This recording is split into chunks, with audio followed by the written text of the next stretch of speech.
So this talk is about how to build prototypes for data service automation. A few words about myself.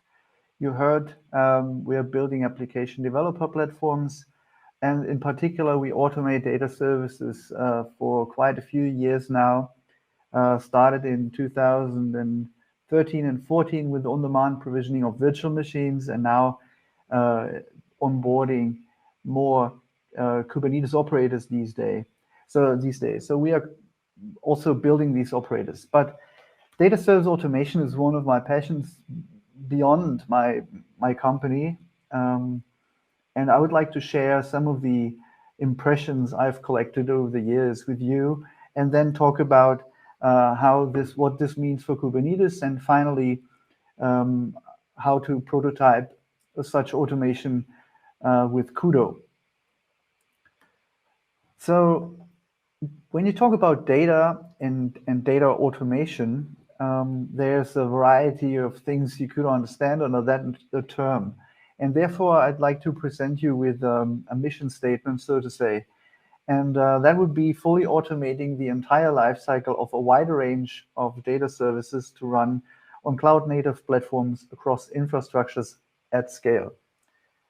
We'll come back to that definition conceptually throughout the talk, because the point here is the mission statement doesn't state anything about Kubernetes in particular, because technologies change, and data service automation is something that for most organizations who have to create a lot of databases, these databases usually live, many years, and therefore, in the past 5 or 10 years, we've seen multiple platform technologies come and go, including Mesos and Kubernetes, Cloud Foundry, and the likes. So the next thing is, if you look at a modern organization, you will see microservice-based architectures with microservices having specialized requirements for data persistency and data processing and messaging system and streaming systems and so on. So it is very likely that an organization these days not only has more data services in terms of databases to operate, but also different types of databases and more than in the past. So relational database isn't enough anymore. All right. When we talk about what data service automation actually means, and what the complexity in data service automation is, one of the principles when approaching, let's just take a simple example. You have a database such as Postgres, and you want to automate the lifecycle of that on the database, and you want to go through the entire lifecycle. One of the ways to approach this would be to apply an iterative strategy, of course, and start with drawing the outer shape, for example, covering use cases such as how to create and delete service instances. So when I talk about a service instance, I would talk in the context of Postgres. A service instance would, for example, be a Postgres server, let's say a stateful set with a service, or even a streaming replication cluster with 3 pods in a stateful set. So lifecycle managing such a service instance, you'd start with creating service instances, modifying them, for example, to change the minor version from Postgres 12.1 to 12.2 or anything alike, creating backups and recovering backups. But you will see that if you really want to enable your application developers with on-demand self-service, so that they can create their arbitrary or that they can create data services whenever they want. Let's say it's 2 a.m. in the morning, they want to do production deployment. Well, they should be able to do that, and it shouldn't require the interaction of an operator anymore. So on-demand self-service, and over the extended lifetime of a database, which could be many years, could be 5 years, could be 10 years, the application as well as the database undergoes various changes. Version upgrades are the more obvious examples, but there are also the expectation that if you do that at scale, so that, for example, if you have hundreds or thousands of these instances, you will also see virtual machine or physical hardware failures that will also have some kind of impact on your data services. So looking at failover scenarios and recovering from those failover scenarios become an integral part of the automation. All right, so that's about a particular data service. I use Postgres as an example, just that everybody can, can picture that data service. And if you know Postgres a little bit, you know also that, for example, clustering Postgres with synchronous or asynchronous replication is a bit tricky, and you will have to add additional components in order to have cluster management, failure detection. So detecting that one of the nodes, for example, has died, and that, for example, your primary node has to be recovered, that you'll have to trigger leader election, and a new primary has to be elected. But this is only part of the story. So in our use cases, when we build platforms, application developer platforms for large enterprises, it's not rare that these environments, they can get very, very big. So we have more than 10,000 virtual machines in responsibility in our operations team. And a lot of more virtual machines are basically operated by the customers using automation products. So the question is, if you look at application developer platforms at the scale where there are thousands of virtual machines, whether they are VMs or Kubernetes nodes in Kubernetes clusters, you will see that these environments, they contain not only one database, it's not only Postgres, it's a set of databases, let's say a dozen of them, and many instances thereof.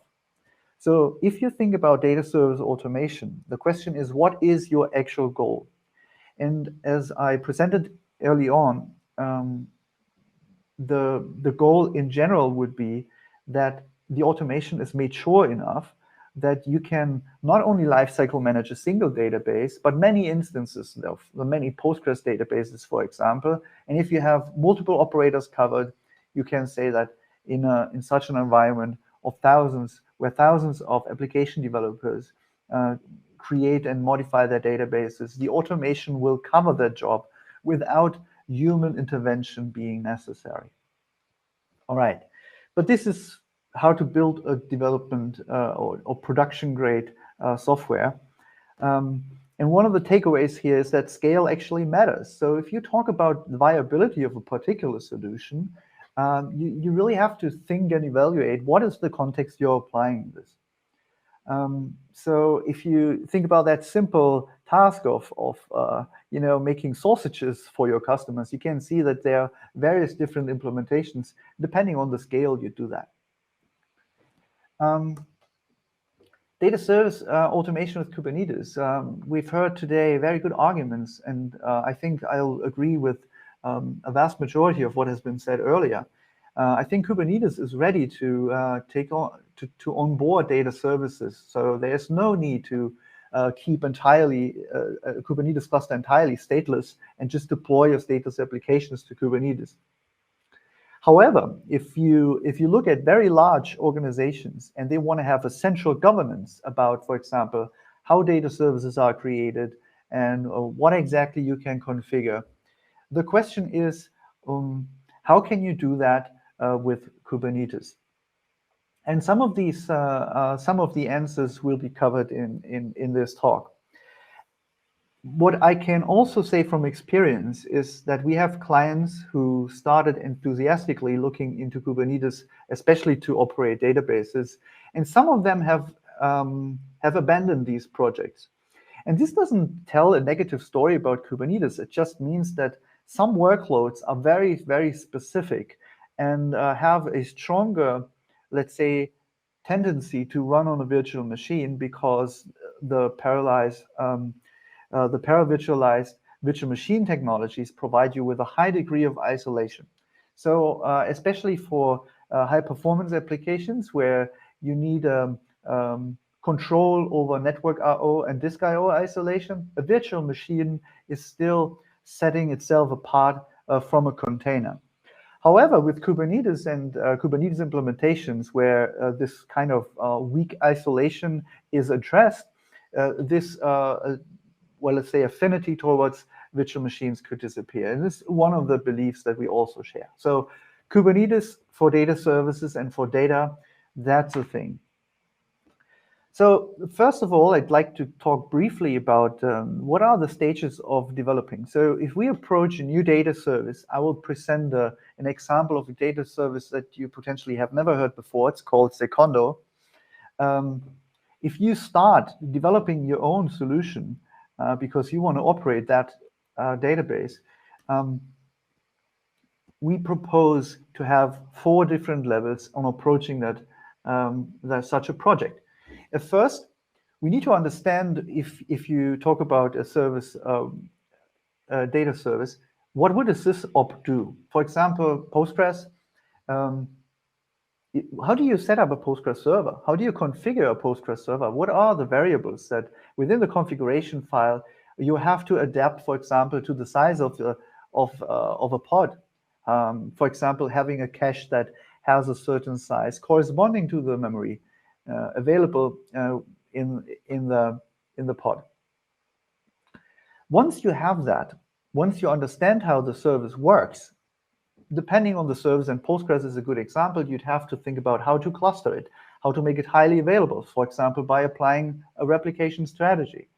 In Postgres, for example, let's say asynchronous replication, so that you'll be more robust against slight delays in networking, so that you don't prolong individual transactions if there's a certain lag between the nodes. So you're writing to the master, and at some point, the secondaries will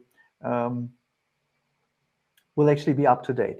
So if you think about building such an automation with Postgres, you also have to set up a streaming replication that requires setting up replication users, authenticating them, and also a cluster manager. So something that detects if one of the nodes is down and triggers leader election and all that.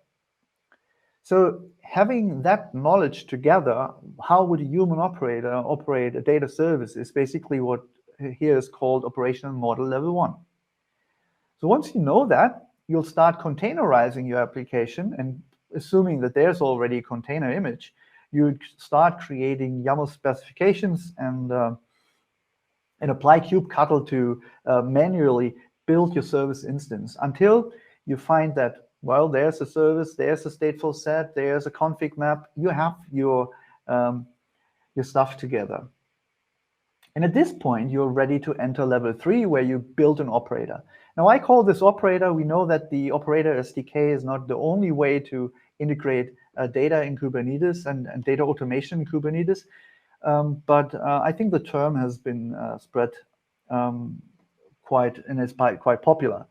So once you have the operator will basically provide custom resources so that you can talk to the Kubernetes API to create a Postgres database, for example, and configure it and interact and go through the use cases of such data service instance. Now that's nice, but if you think back, if you think about an environment where you have potentially not only 1 Kubernetes clusters, but let's say 500 of them, and a large organization has easily that number of Kubernetes clusters, then you also have to think about how do you do release management for your operators and how do you ship operators into these environments so that application developers can update their service instances, let's say in the event of a patch level version upgrade as quickly as possible. That's why operational model level 4 is important. You also have to deal with lifecycle managing the operator itself. When talking about automation, the operator SDK talks about different maturity levels. I think it's a good orientation. In particular, I'm not really convinced that this is the best categorization and prioritization of use cases you could come up with, but it's good for orienting. So this is how you can judge whether in automation, has some meat to it, or whether it's just day one operations and it will leave you with a lot of headaches if things go wrong. So this leads us to the question, all right, we know actually what the operator should do. It should be able to create several service instances. We should be able to do that by creating Kubernetes objects. And but still the question is, how is this actually implemented? And to cut down to the point, there are at least 3 ways I can think of. The most generic way would be to use Kubernetes CRDs, where you tell the Kubernetes API, well, there is a new type, let's say a Postgres object, and the Postgres object has a number of replicas as a parameter to describe whether it's a single or a clustered service instance. You can also specify a Postgres version and that kind of stuff. So how do you declaratively describe how that particular service instance should look like? That will make up the data structure you specify as your Postgres CRD. Now, once you applied the CRD to your cluster, the cluster doesn't know how to do anything with it. It stores that object. It knows you really want to have such a Postgres object, but in order to make that happen, you need a controller. So the basic way on how you could implement that would be custom resources and custom controllers. There's a framework written in Go. It's open source. I think it's also part. It's a CNCF sandbox, or at least a sandbox project.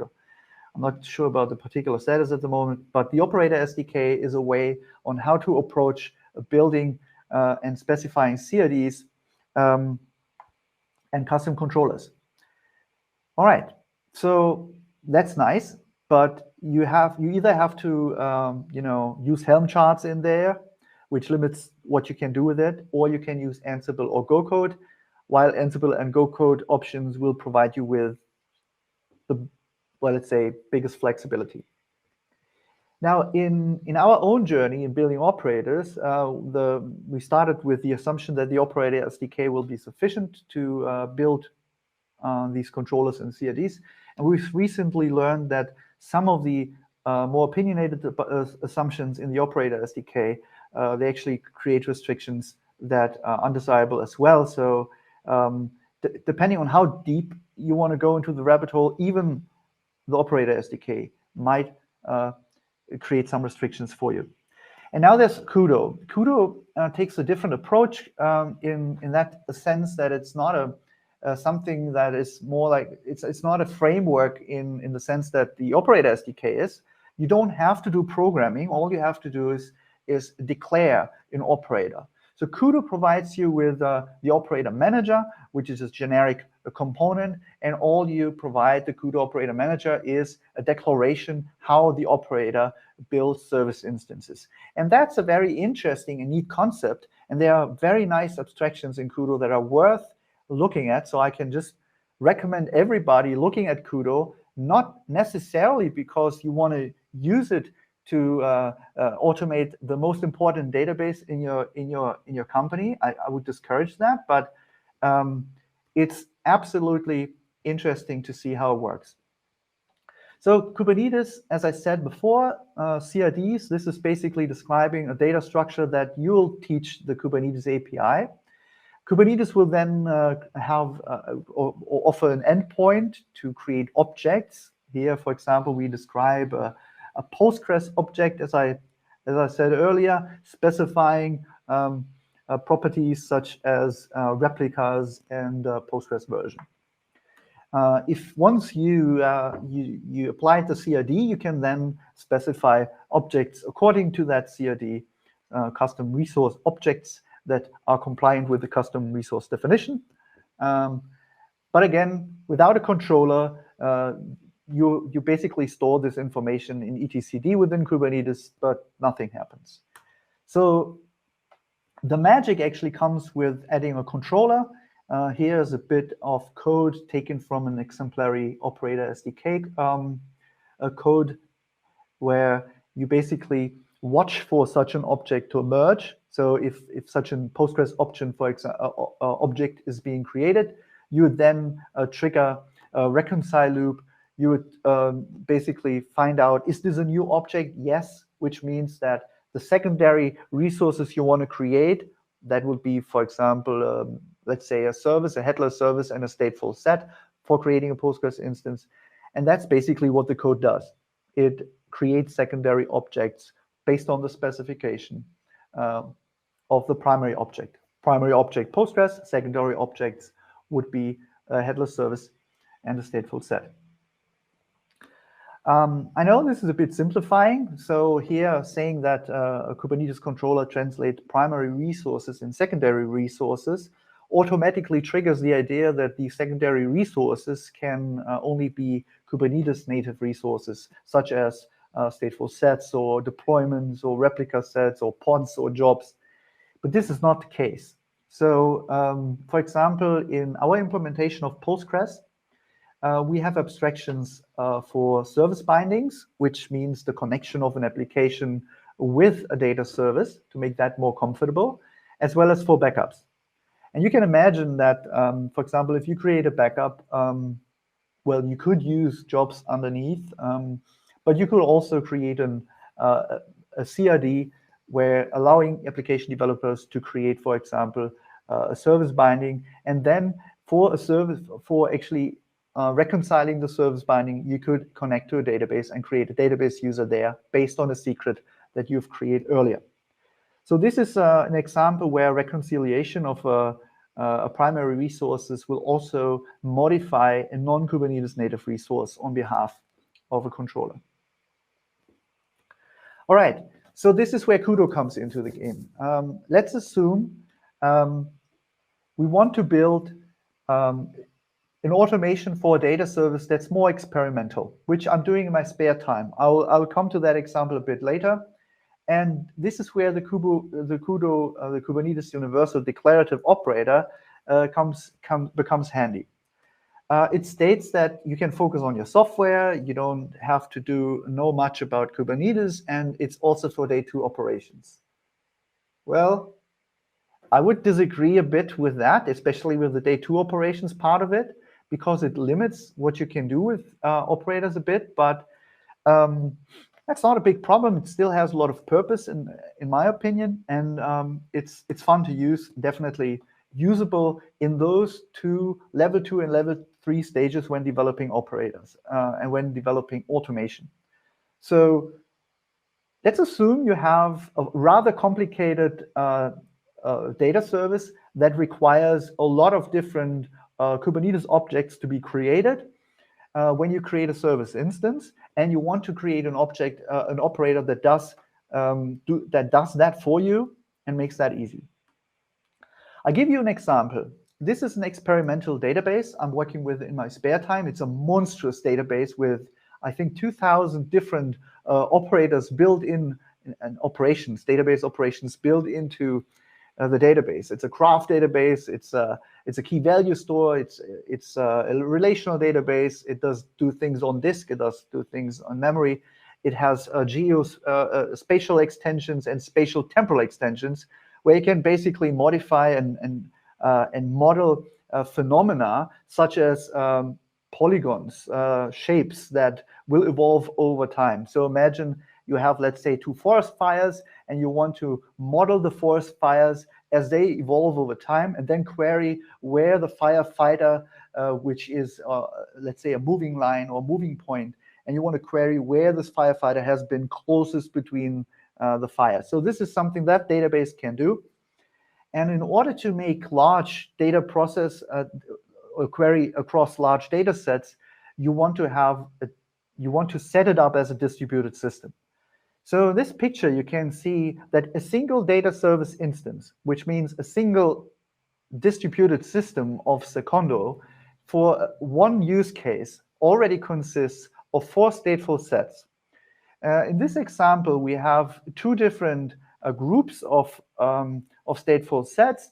The left stateful set is basically a master node that coordinates a MapReduce like interface and processing of queries, And the second set is a replication service that allows for intermediate data to be stored in replicas, including indices of the database, so that if individual nodes fail, the query can still be continued. Just assume that you have a large data set and the query will run for hours, and therefore the probability of failing nodes increases with cluster size. So we need to create 4 different headless services. We need to create 4 different stateful sets and even a bunch of config maps, which are left out for the purposes of this presentation. Now, this is where Kudo becomes fantastically handy. But before we dive into the details, once you have declared your operator, this is how you can create and install such an instance. So if I just take that command and paste it here, you can see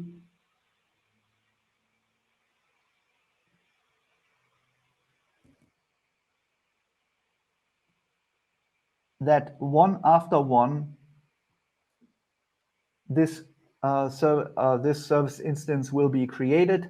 This is, for example, the original master, which would be the distributed to master here.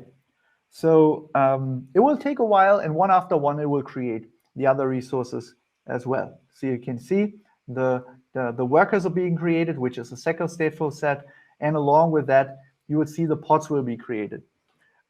Sometimes these things have to restart because there are some race conditions in the implementation. It's experimental, as I said, but they will come up and be alive. No, it's persistent volumes being provisioned. Well, that's fine. All right. So this is what Kudo basically does once you have configured it. So the question would be, how does it work internally? Well, just for completeness, deleting such a service instance is also just a one-liner. Deleting the persistent volume claims, I didn't put that into the operator because sometimes I really want to reuse them, especially for experiments with that database where I have to do partitioning and loading a lot of data that takes a lot of time. Reusing the disk is sometimes saving a lot of time. All right, so the workflow in Kudo is basically simple. You create YAML files. The first thing is operational model level 2. You create the stateful set definition, right? So here's the stateful set definition for the original master, the original worker, the database service master, and the database service workers. Those are the 4 stateful sets. Now, this is a standard Kubernetes YAML with a little bit of templating in there.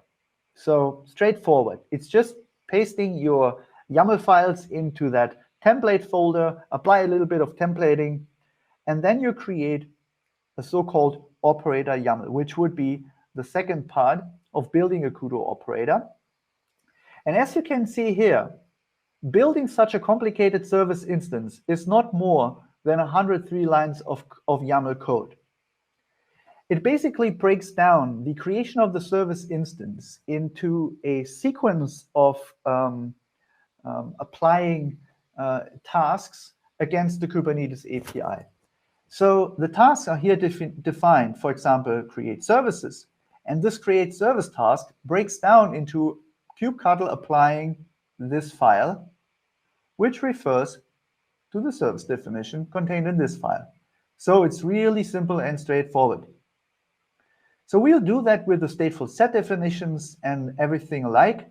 And the process of creating a service instance is then formulated as a so-called plan, which the specific plan is called the deploy. It applies a serial strategy, so you can always, on this level of the plan, determine whether the phases, which is the smaller unit, will be executed sequentially or in parallel.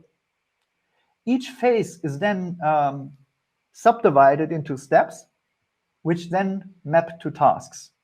And for each phase, you can determine whether to execute steps sequentially or in parallel. So if you want to boil it down, at this point, Kudo is a workflow engine for applying kubectl specs, YAML specs with kubectl. If you want to boil down Kudo to one sentence, this is what it does. What it doesn't do for you, for example, is generating config maps. So if you have config maps in a format, for example, here I have the script where the actual database script is contained, the experiment, so to say, with a sequence of SQL queries to be executed by the Secondo distributed system, and I want to move that as a config map to the data service instance. I don't want to go through the overhead of having a container image because there's a high rate of change in that script during the exploration phase. So in order to provide a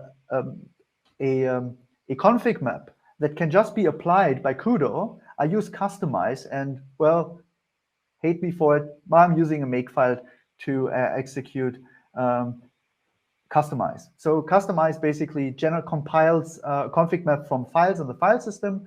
It copies them in the Kudo operator directory, which would be here.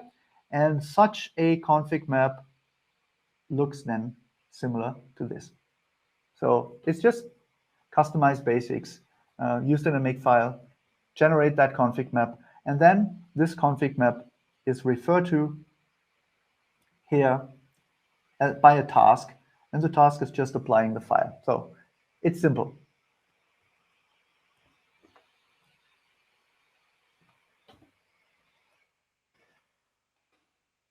All right, let's have a glance what Kudo actually did.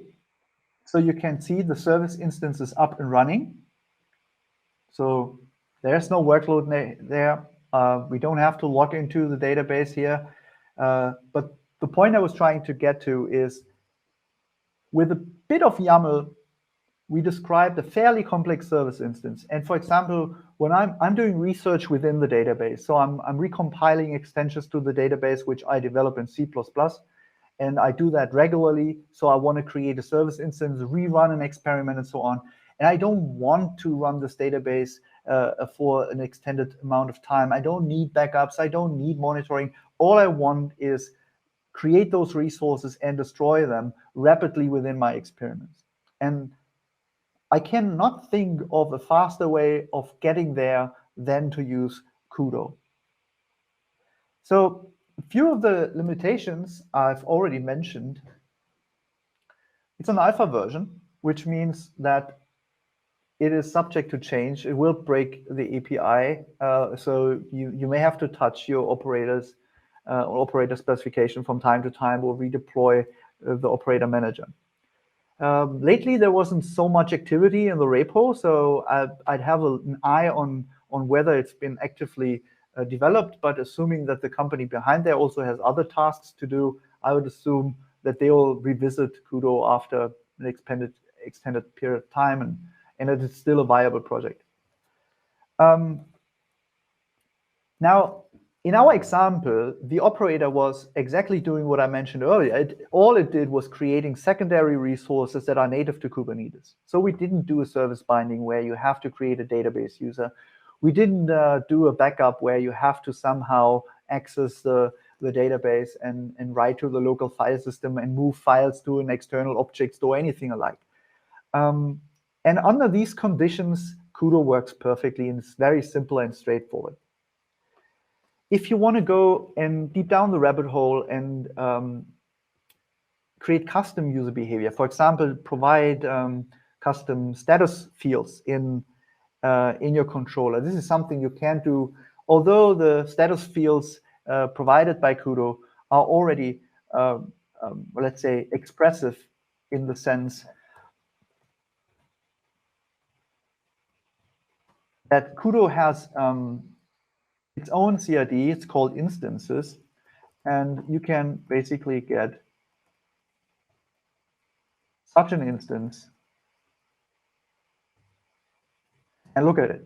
And as you can see, the status field already is complete because the workflow is complete, and you have a planned status which is more closely related to the plan definition, and it will show you exactly which step is, for example, pending or has failed, so that you can dig into the individual problems if they were to be observed.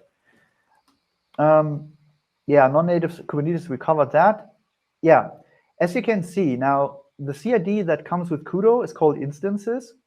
In the operators we've built, you have for a single data service multiple CRDs. For example, for backups, for backup plans, for service bindings. So, and each service itself has its own CRD, because the design of the CRD, the way you specify your Postgres object, for example, is part of the user experience for the application developer in Kubernetes and should be designed carefully. And this is something that's not really encouraged in Kudo, because they are all called instances after you've applied your configuration, and it's a bit cumbersome to create those objects. And let's say it's well, you could even call it non-idiomatic in Kubernetes. So designing CRDs is not really possible, and it takes away an essential thing that I think to designing operators is actually, it's important. Another limiting factor is that only one plan can be executed at a time. And if you think about the introduction, if you're looking at many Kubernetes clusters or many operators within a single Kubernetes cluster, that could be at some point limiting. And I don't think it's meant to have that thousands of data service instances scenario covered that we see for some of our clients. And that's okay. It's not to blame anybody. It's just, it's a tool. It has its place. And I think prototyping experimental automations is, for example, a wonderful match for Kudo. All right. So building data service prototypes with Kudo is simple and straightforward. I recommend it. Executing YAML specs in a workflow style. So you see the phases and the plans and the phases and steps are then basically mapping to tasks. So that's an interesting abstraction, and it's much simpler than to paste and cut and paste into Go code, where you specify your structures using the operator SDK, for example. So if all you do is creating those resources and deleting them, Kudo, I love you. All right. So, and as I said, if you really want to dive deep down into the rabbit hole, then Kudo isn't for you. You potentially want to go with the operator SDK or even with bare CRDs and controllers. But I think the operator SDK is a good place to start. So thank you very much for your time. I hope you enjoyed the journey. Open for questions.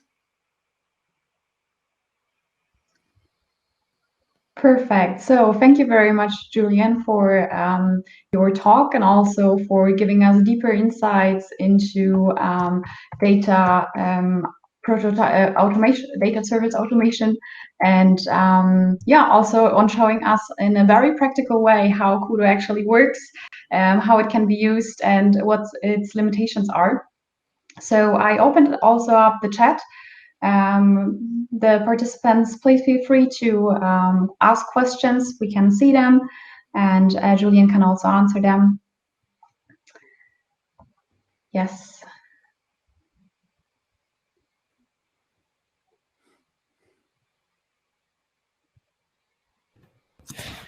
I would come out of the off and have a question. Are you using this in production, Kudo? Because it looks really cool for those not rabbit hole style workloads. No, I don't. So let's take the Secondo database, for example. If I were to create a solution that automates the lifecycle of a database, I would strive for full lifecycle automation, and that requires by nature more flexibility than Kudo will provide me, granted the requirements that I understand with full lifecycle automation. So the deeper the automation will get, the more flexibility you will need, and I doubt that Kudo will provide it to you. But if, let's say, if the nature of the database is one that is rather simple, so let's say you have Redis in an in-memory usage scenario, right? You don't have so much operational complexity. You could give it a try, or even for application system, for microservice distributed systems, you could potentially use it. But I'd be careful using it in production. But for prototyping, wonderful. Yeah, thought like that. Thanks. There's also another question that just popped in. I'll display it on the screen.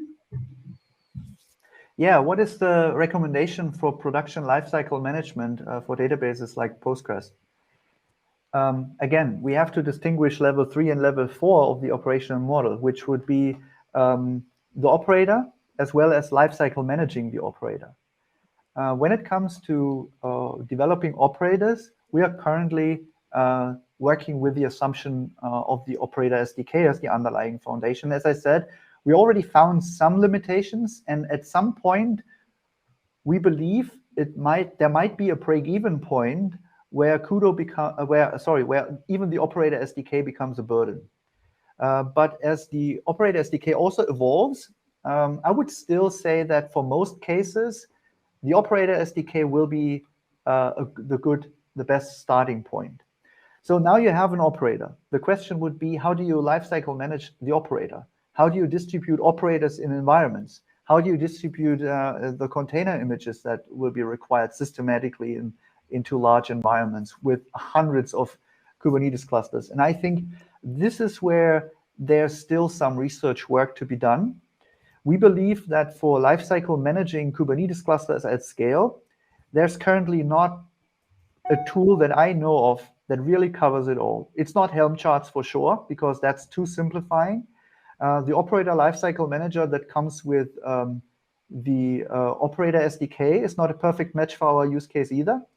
So we think that maybe there's some room for an open source project of the future that takes care of, let's say, the overall problem of managing Kubernetes extensions, where I think operators are a particular kind of Kubernetes extensions, especially in the context of a centralized GitOps style operational model. So let's assume you have a central IT, a large organization, and they have, let's say, a few large data centers, but there's a trend towards micro regions where you have, let's say, a plant, and there's a set of servers, and they run a few Kubernetes clusters as well.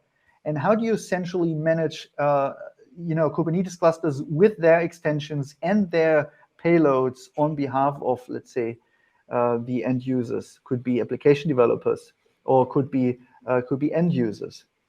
I think that's to some degree an open problem. Frank also asked if this would fit into the CNCF ecosystem. I believe so. Yes. We are currently in the phase where we collect interest from clients. Well, we don't have venture funding, so we are self-funded.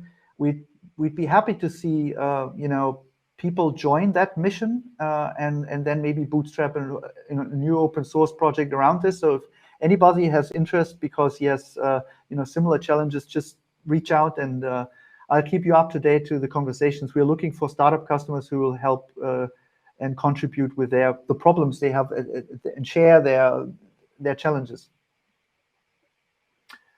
I'm Fischer Julian on Twitter. So it's at Fischer Julian, simple and straightforward. This is how you can connect. On LinkedIn, there's another Fischer Julian, but I think you'll recognize me. Although I have one of those faces, mix up easily. Yeah, I'm on LinkedIn mostly, or you can reach out at fabian@p3r.1 anytime. I'm always open to discussion. Also, we have this amazing Slack chat. Some of you joined already, and I'm always online there. Okay, perfect. So if there are no questions left, then thank you very much, Julian, for being here. Thank you very much for your talk, and hopefully see you soon. Thanks for the opportunity to speak, and have a nice evening. Bye-bye. You too. Thank you. Bye.